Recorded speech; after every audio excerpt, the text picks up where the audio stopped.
How am I making the transition to becoming a DAO Punk? Well, I think I've come to the conclusion that I'm pretty unemployable. I've been making the transition to becoming a DAO Punk for a couple of years now. Starting in the Bankless DAO and the AV Guild and Podcast Hatchery, I found my way into making DAO contributions.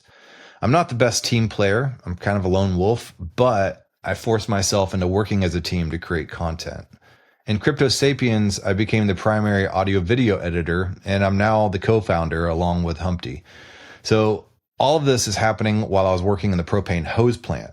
So the more work I did in the DAO, the more I couldn't stand working at the hose plant. That job was absolutely meaningless. It was solely to pay bills, and my wife and my family could see the draining effect it had on me versus the glow I had when completing podcasts and videos for Bankless DAO and Crypto Sapiens. And then I found my way into Journo DAO, and that's when I found my calling to become a Web3 journalist. They're super inclusive over there, and even though I lack skills as a journalist, they're helping me out so much. I may not have the traditional journalist writing investigation skills, but nothing about working in Web3 is traditional. So looking back at my origin story through underground newspaper, my radio station, my skate zines, and my band, it's all starting to make sense. There's no better way to fulfill my calling than to become a DAO Punk Web3 journalist in a decentralized community.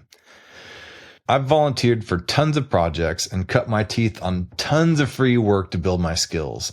I finally started getting some non-paying Web3 podcast producing gigs, which is a start, and this has allowed me to take the brave step to finally quit my propane hose plant job. So I formed an LLC for contract work called Eureka Street Creative LLC, and between the non-Web3 gigs and my Web3 work, I'm barely able to squeak by and pay my bills.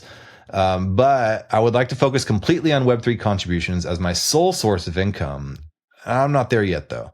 This grant is giving me a couple more months to be able to solidify some Web3 work.